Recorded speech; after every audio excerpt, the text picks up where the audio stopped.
Hello guys, this is Garima Batra from Chhindwara.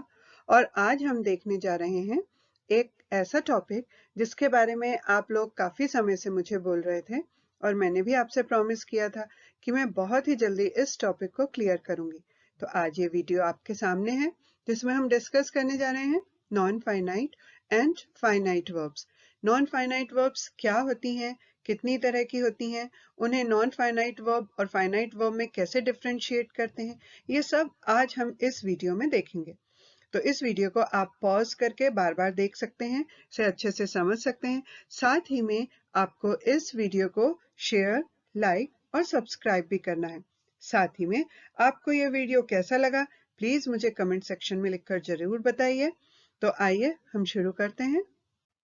बच्चों, हमने एक क्लासिफिकेशन वर्ब्स का पहले देखा था जिसमें कि ऑक्सिलरी वर्ब, मॉडल वर्ब्स थी। ये एक और क्लासिफिकेशन है जो कि फाइनाइट और नॉन फाइनाइट वर्ब्स का है।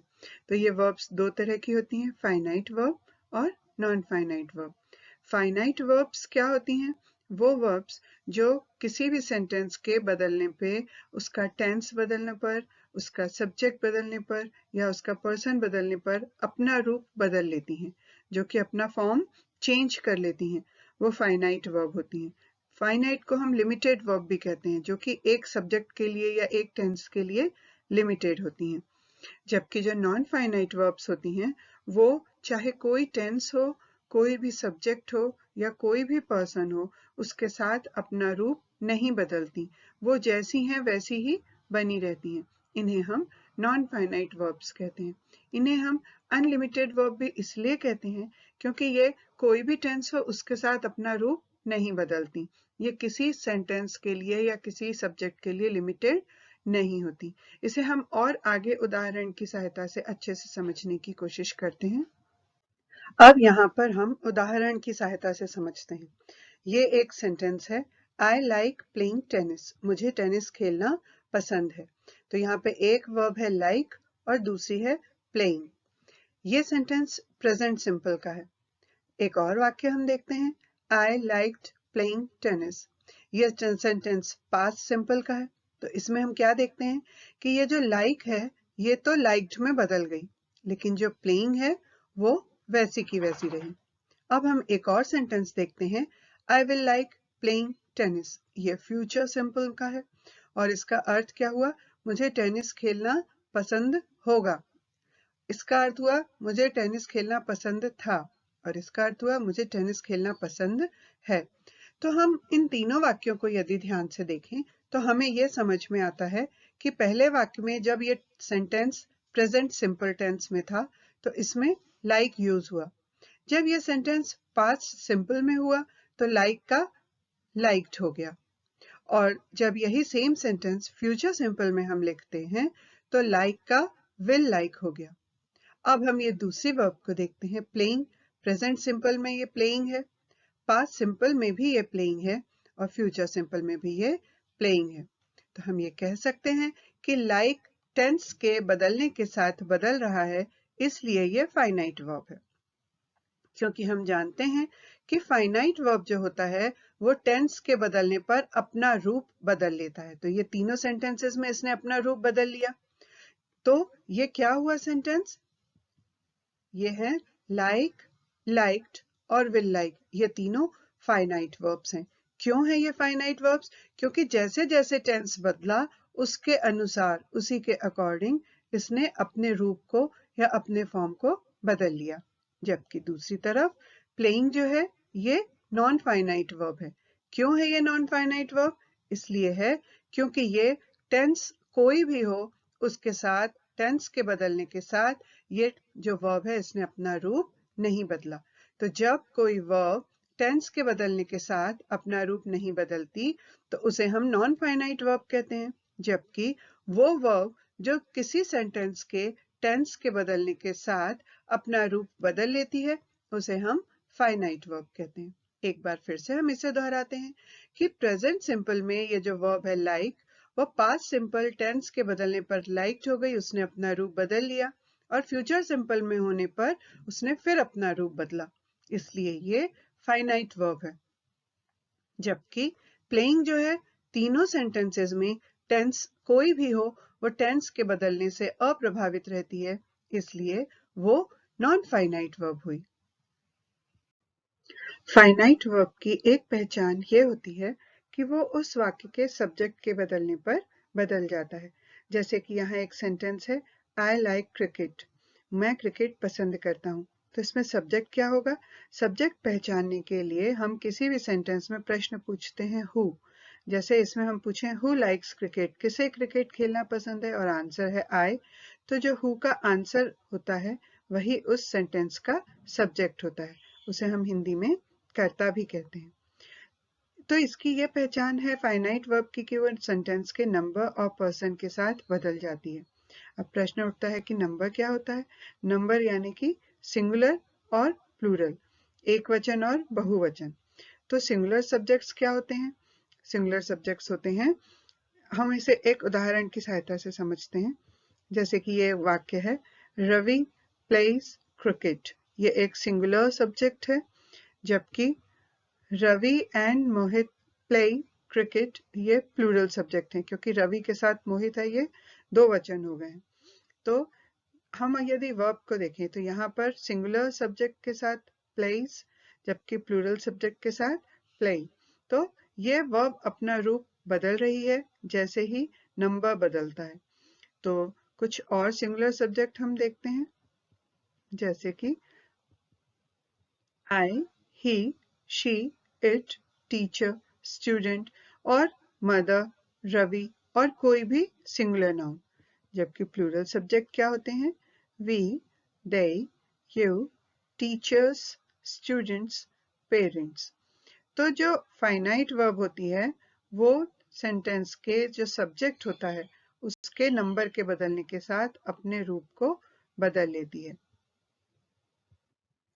फाइनाइट वर्ब की दूसरी पहचान ये होती है कि वो पर्सन के चेंज होने पर चेंज हो जाता है। फॉर एग्जाम्पल, यदि हम देखें कि फर्स्ट पर्सन कौन से होते हैं? आई और वी। सेकंड पर्सन होते हैं यू, और थर्ड पर्सन होते हैं ही, शी, इट और दे। तो इसका हम उदाहरण देखते हैं कि भाई फाइनाइट वर्ब वो होती है जो किसी भी सेंटेंस में पर्सन के चेंज होने पर बदल जाती है या अपना रूप बदल लेती है। Example, I write a letter. तो यहाँ पर आई जब सब्जेक्ट है तो उसके साथ वर्ब यूज हुई राइट। दूसरा सेंटेंस देखें, यू राइट अ लेटर। तो यहाँ पे यू के साथ भी राइट लगा हुआ है, लेकिन जैसे ही ये तीसरा वाक्य आया, दे राइट अ लेटर, तो इसमें भी ये जो वर्ब है इसका रूप वही का वही है। चौथा पर्सन देखते हैं ही। जैसे ही हमने ही लिखा तो वहां राइट में एस लग गया, मतलब ये राइट्स हो गया, अर्थात इसने अपना रूप बदल लिया। तो यहाँ पर ये फाइनाइट वर्ब है क्योंकि पर्सन के चेंज होने पर इसका रूप बदल रहा है। और एक एग्जाम्पल देखें, she writes a letter. She के साथ भी यहाँ राइट का राइट्स हो गया, और ये अगर इट होता तो भी इट के साथ वर्ब में एस या ईएस लगता। तो हम ये देख रहे हैं कि ये जो राइट है ये ऐसी वर्ब है, आई के साथ राइट, यू के साथ राइट, दे के साथ राइट, लेकिन ही के साथ राइट्स, शी के साथ राइट्स। तो यहाँ पर ये ऐसी वर्ब है जो पर्सन के चेंज होने पर अपना रूप बदल लेती है। तो फाइनाइट वर्ब कौन सी होती है? फाइनाइट वर्ब वो होती है विच चेंजेस विद पर्सन। तो हमने इस तरह से ये तीनों उदाहरणों से ये समझा कि when a verb changes its form with a change in tense or number or person of subject, then it's a finite verb. जब भी कोई verb tense के बदलने पर या subject के number या person के बदलने पर अपना form बदल लेती है तो वो finite verb होती है। इसके बाद हम देखेंगे कि non finite verb क्या होती है। तो हमने इसके पहले ये समझा कि कौन सी फाइनाइट वर्ब्स होती हैं और कौन सी नॉन फाइनाइट वर्ब्स होती हैं और उन्हें हम कैसे पहचानते हैं। अब हम नॉन फाइनाइट वर्ब के प्रकार देखते हैं। तो नॉन फाइनाइट वर्ब्स जो होती हैं ये तीन तरह की होती हैं। पहली टू इन्फिनेटिव, दूसरी जेरेंड और तीसरी पार्टिसिपल। पार्टिसिपल दो तरह की होती हैं, प्रेजेंट और पास्ट, इनके बारे में विस्तार से हम आगे देखते हैं। अब हम नॉन फाइनाइट वर्ब्स में सबसे पहले देखेंगे जेरंड। जेरंड क्या होता है? तो इसका एक एग्जाम्पल है आई लव सिंगिंग। तो आई लव सिंगिंग में ये जो लव है ये इसकी वर्ब है और आई जो है वो सब्जेक्ट है। ये जो सिंगिंग है इसमें सिंग ये भी एक वर्ब है, लेकिन इस वर्ब में यहाँ पर आईएनजी लगा हुआ है। तो यहाँ पे ये दो वर्ब्स हो गई, एक लव हो गया और एक सिंग हो गया। तो आई लव जहाँ पे लिखा हुआ है तो हम ये समझ जाते हैं कि ये प्रेजेंट इंडेफिनिट का सेंटेंस है, क्योंकि प्रेजेंट इंडेफिनिट में सब्जेक्ट के साथ वर्ब की फर्स्ट फॉर्म आती है। लेकिन फिर ये जो सिंगिंग है ये क्या है? ये इसमें वर्ब में आईएनजी जुड़ा हुआ है जो कि एक जेरंड है। जब यहाँ पर वर्ब के साथ आईएनजी ये जेरंड बन गया तो ये यहाँ पर अब नाउन का काम कर रहा है, ये यहाँ पर वर्ब का काम नहीं कर रहा है। और ये जो नाउन रहता है इसकी प्लेस क्या होती है? सब्जेक्ट की जगह भी हो सकती है या तो फिर ऑब्जेक्ट की जगह पर भी हो सकती है। तो यहाँ पर हम देखें आई लव व्हाट? क्या आपको क्या करना पसंद है? आप क्या करना पसंद करते हो? तो मैं सिंगिंग पसंद करता हूँ। तो यहाँ पे हम जब भी किसी सेंटेंस में व्हाट प्रश्न करते हैं और उसका आंसर आता है तो वो अक्सर नाउन होता है, राइट? तो यहाँ पर ये ऑब्जेक्ट की जगह पर है और इसीलिए ये जेरंड है। वर्ब में आईएनजी जोड़कर जब वो ऑब्जेक्ट की जगह पर आ रहा है और या वो कोई नाउन है तो वो होता है जेरंड। अब हम ये कैसे पहचानेंगे कि ये जेरंड है या ये नॉन फाइनाइट वर्ब है और ये लव जो है ये फाइनाइट वर्ब है? तो ये हम ऐसे पहचानेंगे कि जब हम इस सेंटेंस के टेंस को चेंज कर दें, जैसे कि यहाँ पे मैंने किया।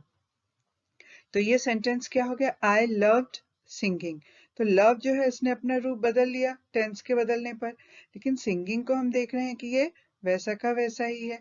तो इसलिए यहाँ पर ये जो सिंगिंग है ये नॉन फाइनाइट वर्ब है, क्योंकि हमने देखा था कि फाइनाइट वर्ब अपना रूप टेंस के बदलने पर या सब्जेक्ट के नंबर या पर्सन के बदलने पर बदल लेता है, लेकिन जो नॉन फाइनाइट वर्ब होता है वो टेंस से भी अप्रभावित रहता है। तो यहाँ पे हम देख रहे हैं आई लव्ड सिंगिंग में प्रेजेंट से पास्ट होने पर लव ने अपनी फॉर्म बदल ली, लव का लव्ड हो गया, लेकिन सिंगिंग वैसा का वैसा ही है, इसलिए लव्ड फाइनाइट वर्ब है जबकि सिंगिंग नॉन फाइनाइट वर्ब है। इसी तरीके से हम दूसरा सेंटेंस देखते हैं। Swimming is my favourite sport. Swimming मेरा मनपसंद स्पोर्ट है। अब यहाँ पर ये जो इज है ये सेंटेंस हमें पता है कि ये प्रेजेंट टेंस में है। यदि हम इसे पास्ट टेंस में कर दें, स्विमिंग मेरा फेवरेट स्पोर्ट था, मेरा मनपसंद खेल था, तो यही सेंटेंस हो जाएगा swimming was my favourite sport. तो यहाँ पर जो इज है ये वॉज में बदल गया, तो इसलिए इज जो है ये फाइनाइट वर्ब है यहाँ पर वॉज में बदलने के कारण। लेकिन जब हम स्विमिंग को देखें तो ये दोनों सेंटेंसेस में प्रेजेंट टेंस या पास्ट टेंस में सेम है। तो ये स्विम क्या है? स्विमिंग क्या है? वर्ब में आईएनजी है, स्विम वर्ब है उसमें आईएनजी जुड़ा हुआ है। और यहाँ पर ये यदि हम प्रश्न करें what is my favourite sport, मेरा मनपसंद खेल क्या है, तो इसका आंसर आएगा स्विमिंग। तो इसलिए ये स्विमिंग यहाँ पर नाउन का काम कर रहा है और ये एक जेरंड है। और ये किसकी जगह पर है? ये सब्जेक्ट की जगह पर है। तो ये जेरंड आपको अच्छे से समझ में आया कि जब हम वर्ब में आईएनजी जोड़ देते हैं लेकिन वो टेंस के या सब्जेक्ट के पर्सन या नंबर के साथ बदलता नहीं है, अपना फॉर्म नहीं बदलता है और वो सब्जेक्ट या ऑब्जेक्ट की जगह पर नाउन की तरह कार्य करता है, तो उसे हम जेरंड कहते हैं। हम इसको फिर से समझते हैं। I love singing. लव इसमें क्या है? मुझे सिंगिंग पसंद है। तो यहाँ पर लव जो है ये फाइनाइट वर्ब है। क्यों है ये फाइनाइट वर्ब? क्योंकि इसका फॉर्म चेंज हो जाएगा जब भी यहाँ पर सब्जेक्ट चेंज होगा या तो टेंस चेंज होगा। लेकिन सिंगिंग जो है इसमें वर्ब में आईएनजी है इसलिए जेरंड है और यहाँ पर ये नाउन का काम कर रहा है। नाउन में भी कौन सी पोजीशन है इसकी? ऑब्जेक्ट की। क्योंकि जब मैं पूछती हूँ आई लव व्हाट, मुझे क्या पसंद है, इसका आंसर आता है आई लव सिंगिंग। तो इसलिए ये जेरंड है क्योंकि ये ऑब्जेक्ट की जगह पर है और ये वर्ब का काम नहीं कर रहा बल्कि ये नाउन का काम कर रहा है।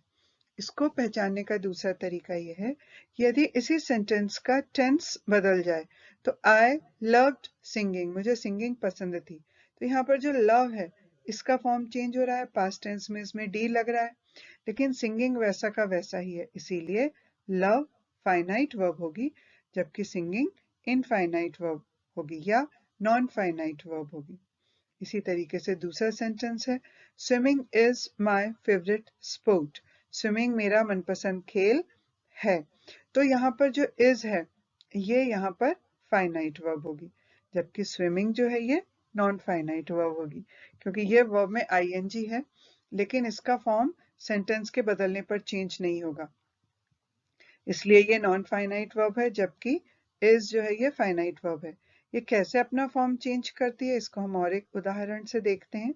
Swimming was my favourite sport. तो यहाँ पर देखिए हम स्विमिंग का फॉर्म चेंज नहीं हुआ, जबकि इज का फॉर्म चेंज हो गया, ये वॉज हो गया, टेंस बदला, टेंस बदलने पर स्विमिंग मेरा फेवरेट स्पोर्ट था, तो इसका फॉर्म चेंज हो गया, इसीलिए स्विमिंग नॉन फाइनाइट वर्ब हुई, जबकि वॉज फाइनाइट वर्ब हुई। यदि इसी सेंटेंस को हम अगले टेंस में देखें, swimming will be my favourite sport, swimming मेरा मनपसंद स्पोर्ट होगा, तो यहाँ पर हम देख रहे हैं स्विमिंग का फॉर्म फिर से चेंज नहीं हुआ, जबकि इज विल बी में बदल गया, इसका फॉर्म फिर से चेंज हो गया, इसलिए स्विमिंग नॉन फाइनाइट वर्ब है, जबकि विल बी फाइनाइट वर्ब है। ये तीनों जगह इज वॉज, ये तीनों इज के ही या बी के ही फॉर्म है, इज वॉज और विल बी बी के फॉर्म है, तो ये जो है ये फाइनाइट वर्ब है, क्योंकि सेंटेंस का टेंस बदलने के साथ ये बदल गई, लेकिन स्विमिंग हर जगह सेम है। दूसरी चीज हम ये देखते हैं कि यहाँ पर जो स्विमिंग है ये सब्जेक्ट का काम कर रही है। What is my favourite sport, तो swimming is my favourite sport, तो इसलिए यहाँ पर ये नाउन है जो कि सब्जेक्ट की जगह पर है। मुझे उम्मीद है कि आपको जेरन पसंद आया होगा। अब हम आगे चलते हैं। दूसरे तरह के नॉन फाइनाइट वर्ब होते हैं इन्फिनेटिव्स। तो इन्फिनेटिव्स क्या होता है, जब टू के साथ वर्ब की बेस फॉर्म जुड़ी होती है या वर्ब की फर्स्ट फॉर्म होती है, तो उसे हम इन्फिनेटिव कहते हैं। जो इन्फिनेटिव होता है ये भी सेंटेंस के टेंस बदलने के साथ या सब्जेक्ट के पर्सन या नंबर के बदलने के साथ नहीं बदलता है, तब हम इसे इन्फिनेटिव कहते हैं। एग्जाम्पल, पहला है आई वॉन्ट टू प्ले, मुझे खेलना पसंद है। अब यहाँ पर want जो है ये फाइनाइट वर्ब होगी, जबकि to play जो है ये नॉन फाइनाइट वर्ब होगी। क्यों होगी, क्योंकि हम इसमें फिर से वही नियम लगाते हैं कि जो फाइनाइट वर्ब होती है वो सब्जेक्ट का पर्सन या नंबर बदलने पर या फिर सेंटेंस का टेंस बदलने पर बदल जाती है। जैसे हम इस सेंटेंस को देखें पास्ट टेंस में, आई वॉन्टेड टू प्ले, मुझे खेलना पसंद था या मैं खेलना पसंद करता था या चाहता था, तो यहाँ पर ये प्रेजेंट टेंस में है और ये पास्ट टेंस में है। प्रेजेंट टेंस में वांट है और पास्ट टेंस में ये वांटेड हो गया, तो इसने अपना फॉर्म चेंज कर लिया। इसी को यदि हम फ्यूचर टेंस में देखें तो I will want to play, मैं खेलना पसंद करूंगा या मैं खेलना चाहूंगा, तो यहाँ पर फ्यूचर टेंस में ये फिर से बदल गया, इसलिए वांट जो है ये फाइनाइट वर्ब है। जबकि हम टू प्ले को देखें तो प्रेजेंट टेंस में भी टू प्ले है, पास्ट टेंस में भी ये टू प्ले ही है और फ्यूचर टेंस में भी ये टू प्ले ही है, इसलिए ये नॉन फाइनाइट वर्ब है। और क्योंकि इसमें टू के साथ वर्ब की फर्स्ट फॉर्म या बेस फॉर्म जुड़ी हुई है, इसलिए ये टू इन्फिनेटिव है। तो इन्फिनेटिव भी दो तरह के होते हैं, एक टू इन्फिनेटिव और एक बेयर इन्फिनेटिव। हम बेयर इन्फिनेटिव देखेंगे। टू इन्फिनेटिव का हम और एग्जाम्पल देखें तो ये दूसरा एग्जाम्पल है, I earn money to feed, मैं पेट भरने के लिए धन कमाता हूँ या कमाती हूँ। तो यहाँ पर जो अर्न है ये यदि हम इस सेंटेंस का जो सब्जेक्ट है उसको बदल के देखें या उसके पर्सन को बदल के देखें तो आई के साथ ये अर्न है, जबकि टू फीड ये नॉन फाइनाइट है और अर्न जो है ये फाइनाइट है। क्यों है फाइनाइट, क्योंकि ये दूसरे सेंटेंस में हम देखते हैं he earns money to feed, तो यहाँ पर जो है ये जो आई है ये ही होने पर अर्न ने अपना रूप बदल लिया, इसलिए ये फाइनाइट वर्ब है। जबकि जो टू फीड है आई के साथ भी टू फीड ही के साथ भी ये टू फीड ही है, इसलिए ये नॉन फाइनाइट वर्ब है या इन्फिनेटिव है, टू के साथ वर्ब की फर्स्ट फॉर्म या बेस फॉर्म, जबकि अर्न जो है ये फाइनाइट वर्ब है। क्यों है, क्योंकि सब्जेक्ट के बदलने के साथ साथ इसका फॉर्म भी बदल गया। तो हमने टू इन्फिनेटिव में देखा कि उसमें टू लगा होता है, जबकि जो बेयर इन्फिनेटिव्स रहते हैं उनमें टू नहीं लगा रहता, सिर्फ वर्ब की फर्स्ट फॉर्म या बेस फॉर्म ही लगी होती है। इसके एग्जांपल हैं जैसे couldn't या can't, इनके साथ हमेशा वर्ब की फर्स्ट फॉर्म लगती है लेकिन टू नहीं लगता। ये क्या है? ये है मोडल वर्ब्स। मोडल वर्ब्स कौन कौन से होते हैं? Can, could, may, might, will, shall, should, must, etc. इन्हें हम हमेशा फाइनाइट कहते हैं। क्या कहते हैं? हम फाइनाइट कहते हैं। लेकिन जब वर्ब की बेस फॉर्म के साथ हम इन्हें इन्फिनेटिव कहते हैं, क्योंकि इनके साथ हमेशा वर्ब की फर्स्ट फॉर्म लगी होती है। और अब हम देखते हैं पार्टिसिपल को, जो कि तीसरी तरह के नॉन फाइनाइट वर्ब्स होती हैं। तो ये दो तरह की होती हैं। हमने देखा पास्ट पार्टिसिपल। पास्ट पार्टिसिपल क्या होता है? वर्ब्स की थर्ड फॉर्म जो होती है, वर्ब की जो थर्ड फॉर्म होती है, जैसे गो के साथ गॉन, स्टैंड के साथ स्टूड। तो ये जो है थर्ड फॉर्म्स, इन्हें हम पास्ट पार्टिसिपल कहते हैं। और प्रेजेंट पार्टिसिपल क्या होते हैं? जब वर्ब के साथ आईएनजी लगा होता है, जैसे कि इज, वॉज, वर, एम, इनके साथ हम वर्ब की आईएनजी फॉर्म यूज करते हैं प्रेजेंट कॉन्टिन्यूअस टेंस में, या पास्ट कॉन्टिन्यूअस टेंस में, या फ्यूचर कॉन्टिन्यूअस टेंस में। तो ये जो फॉर्म होती है वर्ब के साथ आईएनजी, ये प्रेजेंट पार्टिसिपल फॉर्म होती है। इसका हम एग्जाम्पल देखते हैं। पहले हम पास्ट पार्टिसिपल का देखते हैं। जैसे ये एक सेंटेंस है, I had cleaned the room, मैंने कमरा साफ कर दिया था, है ना। लेकिन ये है पास्ट परफेक्ट टेंस। तो इसमें हैड जो है ये सेंटेंस का टेंस चेंज होने के साथ बदल जाएगी, लेकिन क्लीन्ड जो है वो चेंज नहीं होगी। तो इसलिए हैड जो होगी ये फाइनाइट वर्ब होगी, जबकि क्लीन जो है ये नॉन फाइनाइट वर्ब होगी। हम इसके कुछ और सेंटेंसेस देख लेते हैं। जैसे I have clean the room, हमने पास्ट परफेक्ट को प्रेजेंट परफेक्ट में बदला। तो जैसे ही हमने इसका टेंस बदला, तो हैड जो है वो हैव में बदल गई, अर्थात इसका फॉर्म चेंज हो गया, इसलिए ये फाइनाइट वर्ब हुई। जबकि क्लीन्ड हम देखें कि वैसा का वैसा ही है, इसलिए यहाँ पर ये नॉन फाइनाइट वर्ब हुई। तो नॉन फाइनाइट में क्या होता है? ये जो वर्ब है उसमें उसका participle form, past participle form लग जाता है, या वर्ब का थर्ड फॉर्म लग जाता है, लेकिन वो टेंस के साथ बदलती नहीं है। तो इसी तरीके से हम एक और सेंटेंस देख लेते हैं। She has gone to work. तो यहाँ पर हैज जो है इसका फॉर्म चेंज हो सकता है सब्जेक्ट के या पर्सन के बदलने पर, या टेंस के बदलने पर, लेकिन जो गॉन है, जो वर्ब की थर्ड फॉर्म है, इसका फॉर्म चेंज नहीं होता, इसलिए ये यहाँ पर नॉन फाइनाइट वर्ब होगी। इसी को यदि हम सेंटेंस का हमने यहाँ पे सब्जेक्ट भी चेंज कर दिया, तो they have gone to work. तो जैसे ही हमने पर्सन चेंज किया, हैज का हैव हो गया, लेकिन गॉन वैसा का वैसा ही रहा, इसलिए ये हैज जो है वो फाइनाइट वर्ब हुई, जबकि गॉन जो है ये नॉन फाइनाइट वर्ब हुई। इसके बाद आती है प्रेजेंट पार्टिसिपल। प्रेजेंट पार्टिसिपल जो होती है वो वर्ब में आईएनजी जोड़ के बनती है, जो कि is, am, are, was, were के साथ प्रेजेंट, पास्ट और फ्यूचर के कंटिन्यूअस टेंस में और परफेक्ट कंटिन्यूअस टेंस में यूज की जाती है। ये इसके उदाहरण हैं, जैसे I am writing a letter. तो यहाँ पे एम जो है ये हेल्पिंग वर्ब है, ये ऑक्सिलरी वर्ब है, साथ ही साथ ये फाइनाइट वर्ब है। और राइटिंग जो है ये नॉन फाइनाइट वर्ब है, क्योंकि जैसे ही हम इस सेंटेंस का टेंस या सब्जेक्ट चेंज करेंगे, तो ये जो एम है ये चेंज हो जाएगी, लेकिन जो इसका आईएनजी फॉर्म है ये चेंज नहीं होता। तो दूसरा एग्जाम्पल यदि हम देखें, I was writing a letter, तो इसमें एम जो है ये तो वॉज में बदल गया, लेकिन राइटिंग वैसा का वैसा ही रहा, इसलिए ये फाइनाइट वर्ब हुई वॉज, और राइटिंग जो है ये नॉन फाइनाइट वर्ब हुई। अब प्रेजेंट पार्टिसिपल और जेरंड दोनों में वर्ब में आईएनजी जुड़ा होता है, लेकिन दोनों में फर्क क्या है? दोनों में फर्क ये है कि यहाँ पे जो राइटिंग है ये मेन वर्ब की तरह कार्य कर रहा है, जबकि जेरंड में जो आईएनजी फॉर्म होता है वो सब्जेक्ट की तरह या नाउन की तरह काम करता है। Example, writing letters is my hobby. तो ये पूरी की पूरी एक क्लॉज बन गई, या पूरा का पूरा एक सेंटेंस बन गया, जिसमें कि राइटिंग जो है वो लेटर्स के साथ एक नाउन का पार्ट बन गया, यहाँ पर ये वर्ब का काम नहीं कर रहा। तो इस तरह से ये जेरंड का काम करता है। लेकिन राइटिंग जो है यहाँ पर I am writing a letter में जो राइटिंग है ये प्रेजेंट पार्टिसिपल का फॉर्म है। हम इसके कुछ और उदाहरण देखते हैं, जैसे कि I am going to cinema, she is going to cinema, she was going to cinema, they are going to cinema.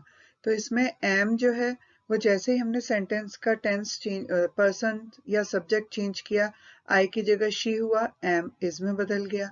जैसे ही हमने उसका टेंस चेंज किया, उसे पास्ट में लिखा, तो वो इज का वॉज हो गया। जैसे फिर हमने सब्जेक्ट चेंज किया, शी की जगह दे लिखा, तो यहाँ पर आ हो गया। जबकि गोइंग जो है वो सब जगह इन चारों सेंटेंसेस में सेम है, जो कि आईएनजी फॉर्म है। इसलिए जो गोइंग है वो नॉन फाइनाइट वर्ब है या प्रेजेंट पार्टिसिपल है, जबकि ये जो एम, इज, वॉज, आ, ये सब जो है ये फाइनाइट वर्ब्स हैं। इसी तरीके से ये हम और एक एग्जांपल देखेंगे, they are dancing, we are dancing, I am dancing. So यहाँ पर डांसिंग भी जो है ये नॉन फाइनाइट वर्ब है। अब हम कुछ सेंटेंसेस देखेंगे और उसमें पहचानेंगे कि उसमें कौन सी फाइनाइट वर्ब्स हैं और कौन सी नॉन फाइनाइट वर्ब्स हैं। तो इसमें जो ब्लैक से दिखेंगी वो सभी फाइनाइट वर्ब्स हैं, जबकि जो रेड इंक से हैं वो सभी नॉन फाइनाइट वर्ब्स हैं। जैसे कि ये पहला सेंटेंस है, my brother wanted to be a doctor. तो इसमें वॉन्टेड जो है ये फाइनाइट वर्ब है, क्योंकि ये सेंटेंस का टेंस चेंज होने के साथ बदल जाएगी। जबकि जो टू बी है ये नॉन फाइनाइट है। तो टू बी में भी जो नॉन फाइनाइट है उसमें भी कौन सा प्रकार है, ये इन्फिनिटिव है, क्योंकि इन्फिनिटिव में हम टू के साथ वर्ब की बेस फॉर्म लेते हैं। इसी तरीके से ये दूसरा सेंटेंस है, she works hard to pass the exam. तो इसमें जो वर्क्स है ये फाइनाइट वर्ब है, जबकि जो टू पास है ये नॉन फाइनाइट वर्ब है। और नॉन फाइनाइट में भी ये इन्फिनिटिव है, क्योंकि इसमें हमने टू के साथ वर्ब की फर्स्ट फॉर्म ली है। अब हम ये तीसरा सेंटेंस देखते हैं। इसमें कुड जो है ये मॉडल वर्ब है और फाइनाइट वर्ब है, जबकि ये जो लर्न है ये नॉन फाइनाइट वर्ब है। कुड की जगह हम कैन भी कर सकते हैं, they can not learn the answer. तो यहाँ पे ये कुड कैन में बदल जाएगा, लेकिन लर्न ऐसा का ऐसा ही रहेगा। और ये बेयर इन्फिनिटिव है, क्योंकि इसमें हमने टू नहीं लगाया है। ये नेक्स्ट सेंटेंस है, आई क्लोज द डोर। तो यहाँ पर ये जो क्लोज्ड है ये एक ही वर्ब है इस सेंटेंस में, और ये है फाइनाइट वर्ब, क्योंकि ये सेंटेंस के टेंस या सब्जेक्ट के चेंज होने पर चेंज हो जाएगी। तो ये एक कंपल्सरी बात है कि किसी भी सेंटेंस में वर्ब जरूर होगी और वो फाइनाइट वर्ब होगी। नॉन फाइनाइट वर्ब हो भी सकती है और नहीं भी, उसका होना किसी सेंटेंस को पूरा करने के लिए जरूरी नहीं है, लेकिन फाइनाइट वर्ब निश्चित तौर पे उपस्थित होती है किसी भी सेंटेंस को पूरा करने के लिए। नेक्स्ट सेंटेंस है, इस सेंटेंस में we were asked to deposit the money. तो यहाँ पर वर जो है ये फाइनाइट वर्ब है, क्योंकि ये सेंटेंस के बदलने के साथ बदल जाएगी। इसके बाद आता है आस्क्ड। तो यदि हम इस सेंटेंस को ध्यान से देखें तो ये पैसिव वॉइस में है, और पैसिव वॉइस में वर्ब की थर्ड फॉर्म या पास्ट पार्टिसिपल फॉर्म यूज होता है। तो ये जो आस्क्ड है ये पास्ट पार्टिसिपल है और नॉन फाइनाइट है। वर्ब फाइनाइट है, आस्क्ड नॉन फाइनाइट है, और टू डिपॉजिट जो है ये भी नॉन फाइनाइट है और ये इन्फिनिटिव है, क्योंकि ये टू के साथ वर्ब की फर्स्ट फॉर्म है। तो इस सेंटेंस में एक फाइनाइट वर्ब और दो नॉन फाइनाइट वर्ब्स हैं। इस तरीके से हम इस सेंटेंस को समझ सकते हैं। नेक्स्ट सेंटेंस है, तो ये जो सेंटेंस है, the nurse was attending the patients, इसमें ये जो वॉज है ये फाइनाइट वर्ब है, क्योंकि ये सब्जेक्ट के बदलने के साथ बदल जाएगी। लेकिन अटेंडिंग जो है ये प्रेजेंट पार्टिसिपल है, क्योंकि इसमें हमने वर्ब के साथ आईएनजी लगाया हुआ है। नेक्स्ट सेंटेंस है, your job is to pass the bag without getting noticed. तो इसमें ये जो इज है ये फाइनाइट वर्ब है, टू पास जो है ये इन्फिनिटिव है या नॉन फाइनाइट वर्ब है, और ये जो गेटिंग है ये जेरंट है। तो इस तरीके से हम सेंटेंसेस को देख के पहचान सकते हैं कि किस सेंटेंस में कौन सी नॉन फाइनाइट वर्ब यूज हुई है या कौन सी फाइनाइट वर्ब यूज हुई है। सो गाइस, आई होप ये आपको समझ में आया होगा।